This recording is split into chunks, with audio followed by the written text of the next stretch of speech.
Hello, everyone. I'm Phil Svitek, and today I am joined alongside Natalie Kingston, and she's a cinematographer, and we're talking about the latest project of hers, Blackbird, which is coming out on Apple TV Plus July 8th, and then subsequently each week after that in terms of new episodes.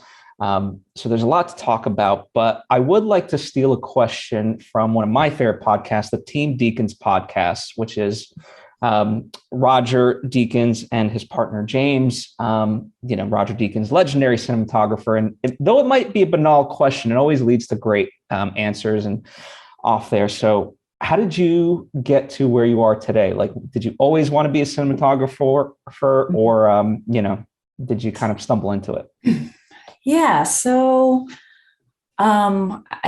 I didn't always know what a cinematographer was. I was born and raised in a small town in South Louisiana called New Iberia. So there wasn't any really filmmaking there. But around like 10 years old, my parents got a home video camera, VHS style, and I got my hands on it, and I just became obsessed immediately. And what I would do is check out books from the library, from the children's section, like specifically stage play books, for like children's theater. And I would convert these little stage plays into little movies. And I just, yeah, like I said, just became infatuated with the idea of just like kind of running around with the camera and capturing things and telling stories that way and getting to share it with people and see their reaction.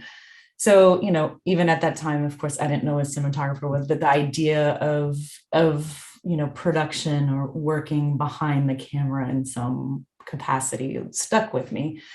And so cut to years later, I did not go to film school, but I went to college and majored in mass communication. That at my university, that was the closest thing I could find to filmmaking. So it was very broad, very, more like TV kind of news production. We had some film classes, but really, still didn't really know, cinematography then. So years after college, I got kind of my first job where I cut my teeth in the industry. Was at this local TV station. It wasn't a news station, but they just produced like local content. And I was kind of given this TV show where I could have full creative control. And it was kind of documentary style. And I kind of went around the area and found interesting people to sort of do a little segment on, whether they were just some kind of artist or just fishermen or whatever, made kaleidoscopes. And so I kind of took that opportunity and ran with it. And I shot it, I edited it, I produced it, I did everything. Mm-hmm. And I did that job for a couple years. And then I got the opportunity to get on my first film set. And that's when movies really started to come to Louisiana. They got the film tax credits and I worked as a camera assistant, as a second AC. And that's really where I learned the role of a cinematographer. And I'm like, I could see myself doing that. Like that is like specifically I think I want to do that. So I worked as a camera assistant for a little while, maybe a couple years. And then I actually went back to post because I had the editing experience from the TV station. So I worked as an assistant editor for like a year or two. I shot and edited like EPK stuff. That was another job I had. So I kind of had a winding path and then really started to shoot short films on the side with friends. And so I worked as, the DP and then I got serious about like pursuing cinematography. And at that time I didn't, I thought about maybe going to film school, but I'd already gone to college. I really couldn't afford to go. I didn't, I felt like, I'd already been working in the industry. I didn't want to stop that momentum. So, but I knew there was more, like I needed to learn about lighting specifically. and so much more, but especially lighting. So I found this place. It was through another cinematographer that I knew, and he had gone there. And this place in Maine called Maine Media Workshops in college, and they offer like short-term to long-term programs. And so I found this cinematography intensive, which was like 3 months long, and I did that, and that really sort of changed my life. And after I got back from there, I'm like, okay, I'm never going to do anything else again but cinematography, no matter what. And so, yeah, just slowly but surely just started building up more and more work, and shot, documentaries in the beginning and short films. And then I started getting commercial, and then that led to my first feature. And yeah, so it was just a slow grind, and cut to now. That's fantastic. And, I mean, this is just my observation of things, and perhaps it could be wrong, but I find that people both with a documentary background and people who edit make some of the best cinematographers. And at least my theory is that, on documentaries, you kind of have to, it's grab and go, right? Yeah, Especially if, absolutely. if it's not interview based in that sense. And then from the flip side, editing, you're putting it all together and seeing what works. And so it's kind of reverse engineering. Do you find Absolutely. that for yourself? 100%. Yeah. Just from shooting documentaries, I think I know I have that skill of being able to just build from what's already there. And that's how I like to work. I just see what a space, a location is giving me. And that sort of, is the foundation. And then I augment or shape or whatever I have to do from there. But I just see what's naturally happening and really lean into that and enhance that, what's already happening. And then, yeah, the editing experience just was huge. That definitely has made me a better cinematographer, just understanding what you need to tell a story, and, how it all works. Yeah. Yeah. And so one of the things I'm curious, and I apologize in advance for, because I'm probably going to jump around on things, but, It's okay. going from short films to a film to now a series in that sense, obviously there's a lot, at least in my mind, there's a lot, when you're working on a short film, there's a lot less to keep in mind in terms of the narrative, right? Then you go on a film, Yeah. let's say 90 minutes to 2 hours, you're kind of keeping all that and how it all works as a whole. And then now with a series, there's a lot more hours that go into it in terms of the final product. And so how do you compartmentalize of, both in terms of making sure the details work, but then also fitting into the larger whole of the Yeah. narrative? Yeah, that's a great question, because yeah, I mean, a TV series is like a film, on steroids. It's just insane. It's huge. And I shot the whole limited series of Blackbird, which is 6 1-hour Which episodes. is uncommon, right? Yeah, For especially for being, it was my first TV series. So especially for that. But yeah, usually there's, two DPs, and one comes in and sets the look, and then DPs alternate episodes or shoot half and half, or, depending on how it's structured.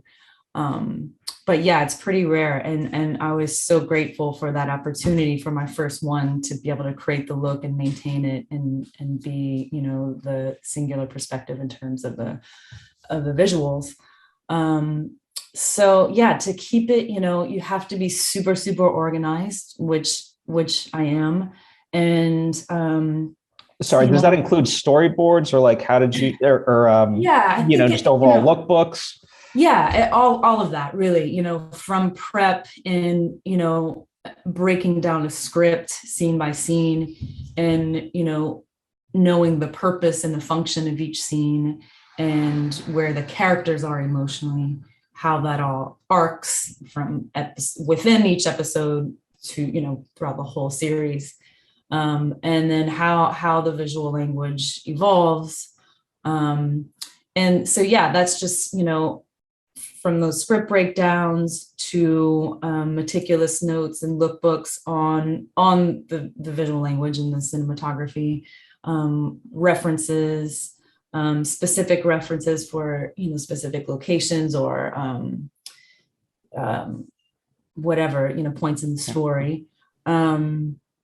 And yeah, just organizing all of that in a way that's easy to find, And when you're in the madness of production, Yeah. it's making, it's really just being thorough about every step of the way. I hope that And answered your question. yeah, no, absolutely. And how much prep time did you guys get on this one? Because I know, obviously everyone who's involved in production would love as much pre-production time as possible. And I know sometimes that can be limited. So Yeah, and it was on this. I didn't have enough. I had only 5 weeks at the beginning. And yeah, that's not really a lot for the sole DP of 6 episodes. And we kind of broke up the shoot. It was a 95-day shoot. So around the halfway mark, it was like a week or so that we had off. I think it was, just a week. So I was able to rest, number one, and then sort of prep with the new director who was coming in for the following episode. And we pretty much, we block shots, we shot everything all at once. It worked out where most of episodes 4, 5, and 6 were in the second block. But we did shoot some material from those episodes in the beginning. And how did COVID affect all of this? Because I mean, I just imagine like certainly you would want as much intimacy as possible, but then due to COVID protocol, I'm sure that I mean, there were strict protocols. Luckily, we never had to shut down because of anyone getting COVID. Like no main players got it. So thankfully, but we did have to shut down for almost 2 weeks, a week and a half in September, because we were shooting in New Orleans and there was a Hurricane Ida came through. So we had to shut down and we all evacuated to Austin, Texas. Yeah, it's always interesting in that sense, isn't it? Yeah. And so let's talk about the show itself, right? It is based off of, real life in that sense, and, 2 autobiographies. And obviously the showrunner, fantastic writer in his own right. I mean, Shutter Island, Gone Baby Gone, all that stuff based off his. And then he's worked on things like The Wire, Boardwalk Empire. Like these are just phenomenal shows. So what was that dynamic like in terms of, because it's different from a film where it's like the director is the person, whereas this it's showrunner, director, and then everyone else. Yeah, which was a learning curve for me because I come from film, and so this being my first TV series, that was a new sort of entity that I never had to collaborate with the showrunner before, but it was fantastic. I mean, I respect Dennis's work so much. I think his writing is brilliant. And I remember when I got the scripts, I was just blown away. The writing is absolutely superb. It's so good. And he was very, he always wanted to approach this like a film, and that's where he comes from as well. And it was never, it's, and I think it plays like one 6-hour movie when you watch it all. And he was very, very collaborative and very respectful of all of the department heads in each individual crafts and how they contributed. So I had a lot of freedom, and he really liked my ideas. And it was a great relationship. Can you share one idea that like he loved that you're like absolutely proud of? If you can't, not a big deal, but just curious. Let's see. So the first thing that comes to mind is so the opening of the series, or it's not the first.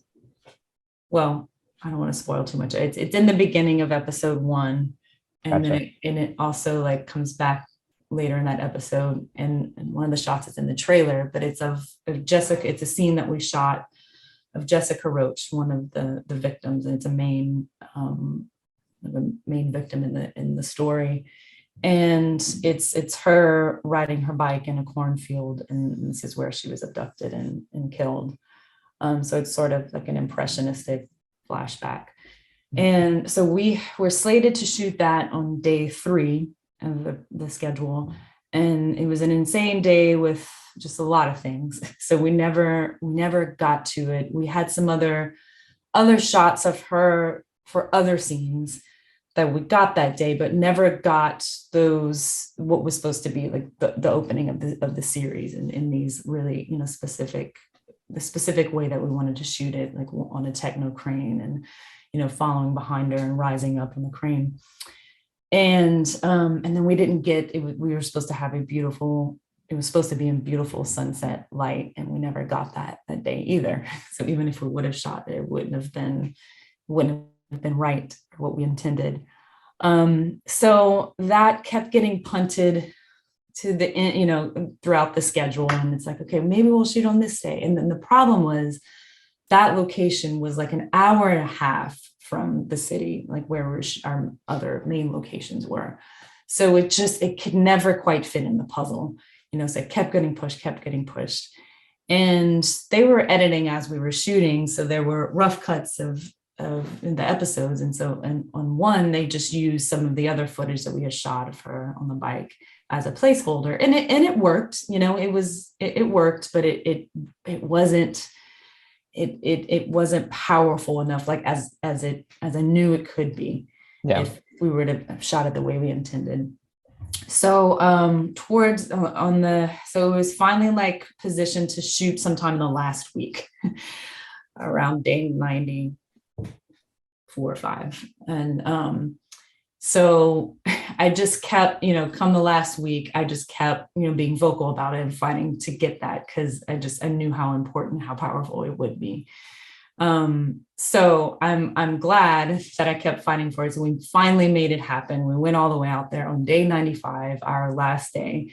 We got a beautiful sunset, got our crane in. We got, we had a lot of stuff to shoot before. And we made it happen, and I'm so glad we did, and I'm really proud of it. And I just think it really makes a difference on how the show opens, and it was used in the trailer. So Yeah, no, that's great. I think there's a good like mini lesson of kind of knowing what to fight for and having the solution in place, picking your battles. Yeah, rather than just like, hey, that shot doesn't work. Yeah, just leaving it there, being like, I think here's how we could do it. So that's great. Yeah, exactly. And I mean, what a cast, right? And oh my gosh, I know, I mean, I imagine a lot of people sort of ask you about Ray Liotta and whatever, but like, and so obviously untimely passing, phenomenal actor. Can you speak to him and sort of everyone else, getting to work with them? Yeah, I feel so honored to work with all of them. I mean, and I'm not just saying it because it's my show or whatever, but I mean, wow, just they are all powerhouses in their own rights, just phenomenal. I felt so lucky to go to work every day and to be able to point the camera at them and capture these incredible performances. And that's next to the writing, like it's really what makes this series so special. Yeah, Ray, I mean, what an icon. Wow.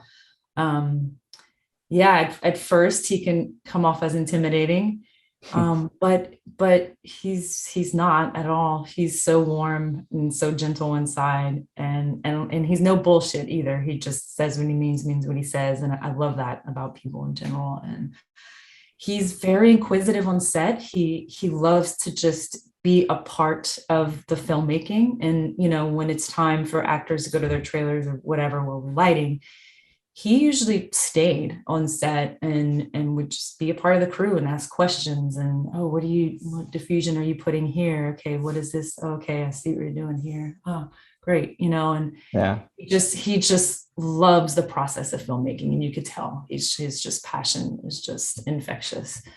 And wait till you see him in the series. He really brought it.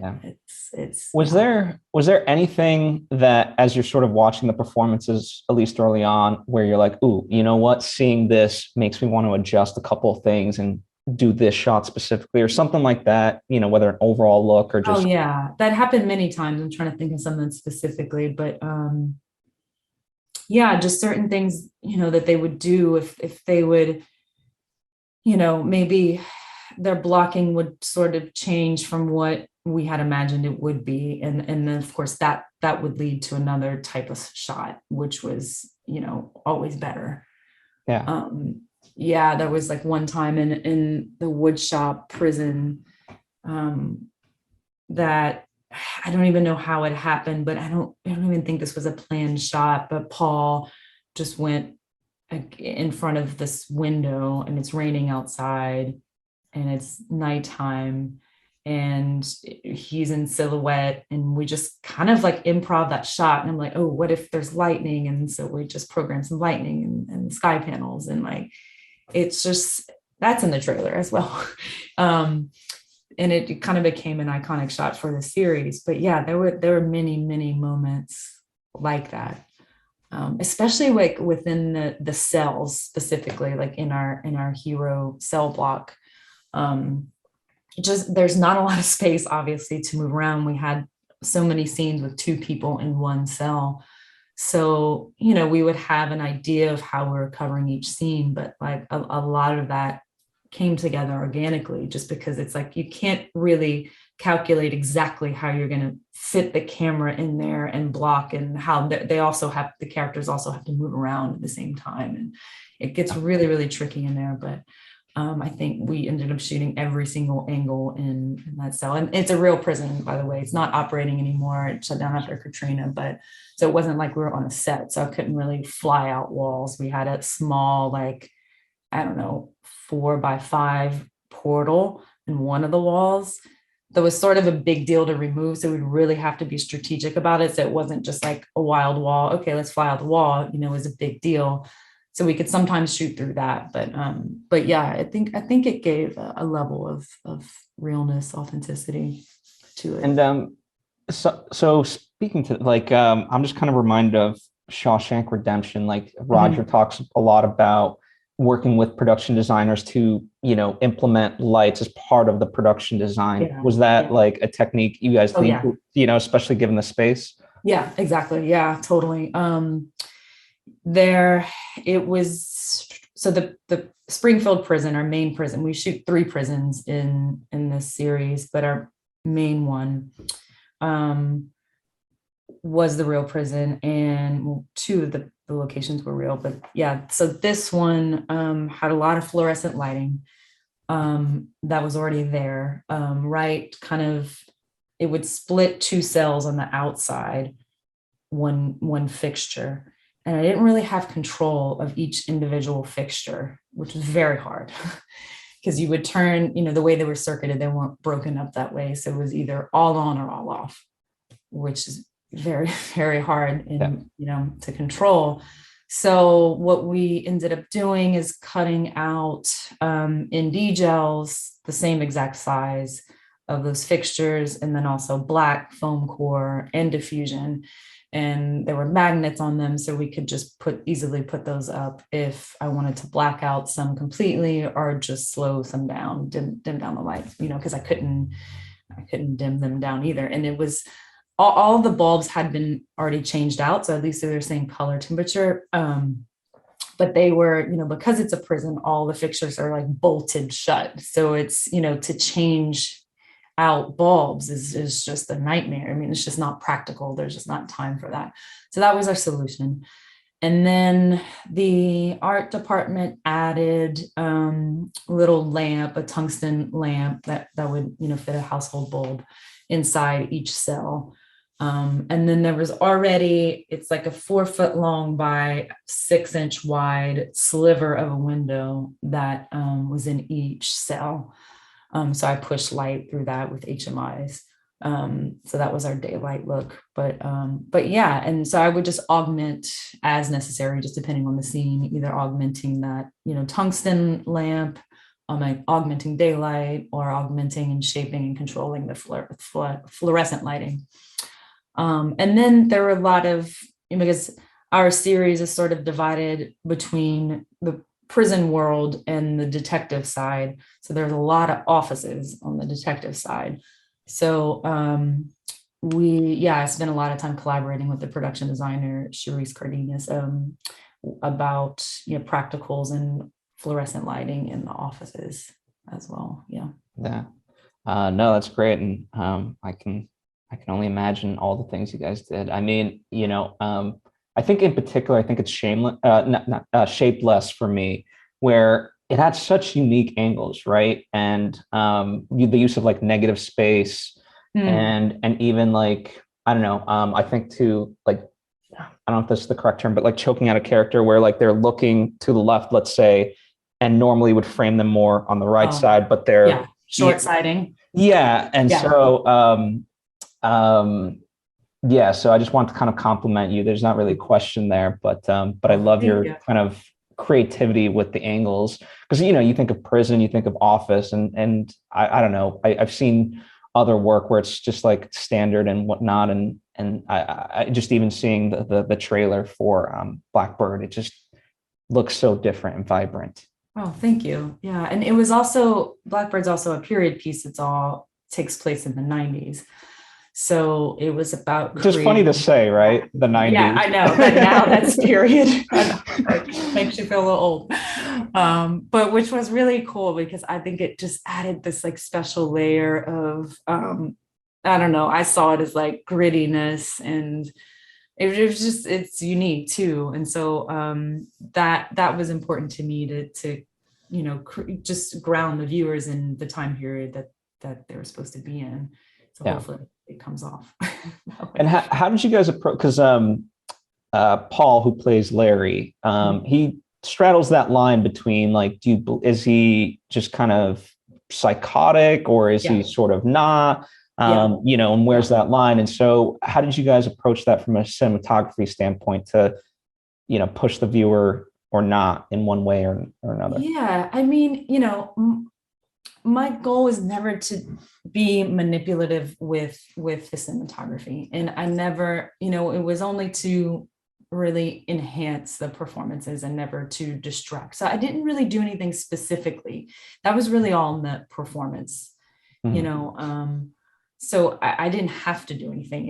It's there, just the way he plays that so beautifully. It's so complex. I think that's what makes the show so special is in Dennis's writing.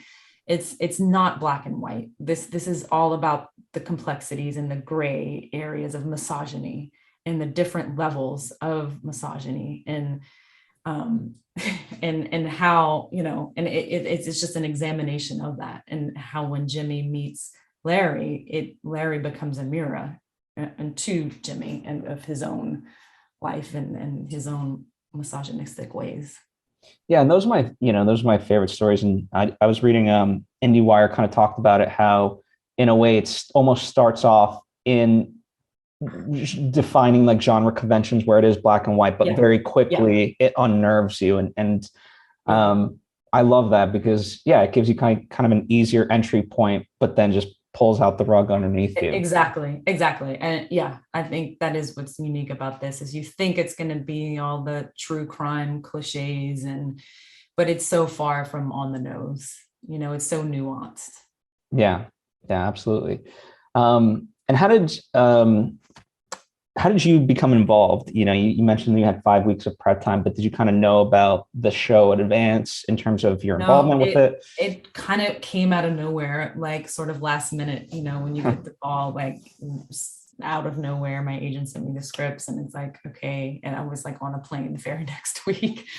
So yeah, it happened really, really fast. But the minute, even after just the first 20 pages, I knew like, oh my God, I'm so in. And it seemed far-fetched that I would even get this, honestly, but yeah, it's somehow it worked out, and I just like saw this as a huge opportunity. So I was just like, I'm gonna put everything I have into this. It's really right up my alley too. Yeah, I mean, it seems like it. I mean, it might seem a little bit far-fetched for you, but like watching the trajectory of what you've done, it feels like a natural transition. Thank you. So, um, which, by the way, if I may, I want to talk about Jim Cummings' movie. Mhm. He's someone I knew him from college. I can't say that we're friends, barely acquaintances, but I think he's just doing such great work. And so I wanted to talk about The Wolf of Snow Hollow just for a little Yeah. bit, and Yeah. what that experience was like. Yeah. Yeah. That was a wild time in the winter of Utah a few years ago. Um, yeah, that was God, shooting in that much snow. Like being a southerner, I hadn't experienced that much winter before. Um, But isn't it and great, like when you actually film with snow as opposed to just oh, fakes? You know what I mean? yeah, It just looks it so looked much fantastic. better. Every Yeah. time, everywhere you pointed the camera, it was incredible. Um, But the and reflection kills you, no? Like, how does that also work? Because it's just pure yeah, white. it's so much. Yeah, a lot of negative fill. That was my solution. A lot of negative fill. Yeah, no, it was so much fun. We had 23 days to shoot, so not a lot at all. It was pretty low budget. It was yeah, and we somehow pulled it off. Yeah, it was a lot of fun. And whether for Blackbird specifically or any of these other movies that you've worked on, what's your involvement in the post process? And I guess specifically like the color timing and so forth. Because, from what I understand, sometimes, obviously the DP would love to be involved because it's the final finish of, that vision, but sometimes that's not always possible. So just kind of curious It how should that always be possible. it Like should. I mean, it's it's a it's the look shame. of the film. It's a shame when it's not. Yeah, Yeah. because that's when we finish our job and our and contribution to the project, because it can change so much. Yeah, I'm usually very much involved. Blackbird, I was involved every single episode. Natasha Leonette was our phenomenal colorist, and we worked diligently on the grade. And that's very, very important to me. On set, I like to get it as close to the final as I can, for a good reference. And then, we're really just fine tuning it all in the final grade. I love the color grade process. It's Yeah. yeah, Especially now with like, I mean, when you find, for me, I have a colorist that I absolutely love. And you know what I mean? It just becomes such yeah, a joy what they yeah, can push it towards. And yeah. No, I know they're geniuses. And yeah, when you find a good one, you have that good relationship. It just makes all the difference in the world. Yeah. and going sort of more detail oriented with it, did you guys use one camera to shoot? Did you guys multiple, or was it a combination? What cameras, what lenses? Like, Yeah. I love exploring that stuff. So we were on the Mini LF, Okay. Alexa Mini LF with Panavision H series lenses. We shot two cameras. Sometimes there's a single camera. If the camera didn't work, then we didn't try to force it. So like I said, earlier, You mean this creatively, not technically? create, Okay, gotcha. yeah, like, well, no, like it wouldn't, yeah, it would stand down if it would, if the scene only made sense. If like that we couldn't find another angle for B camera, then we wouldn't Yeah. force it, and then we just roll with one camera. But yeah, but the approach is like a single camera film, and so having that one perspective was really important in maintaining that.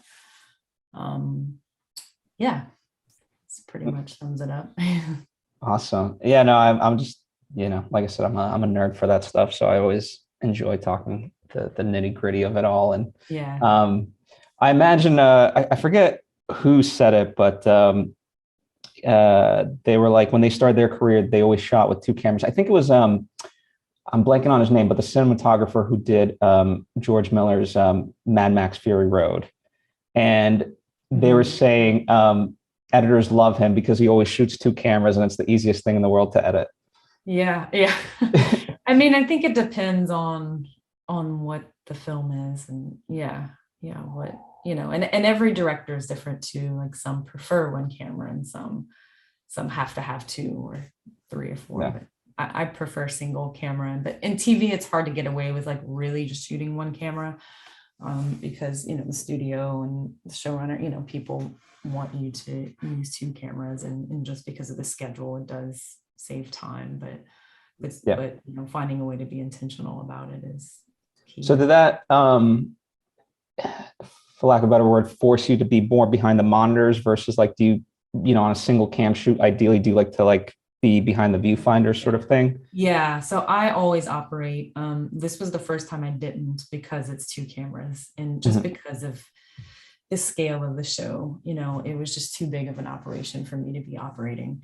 So yeah, I stood back, hired 2 phenomenal operators, and there was no way I could have operated, and with the magnitude of it.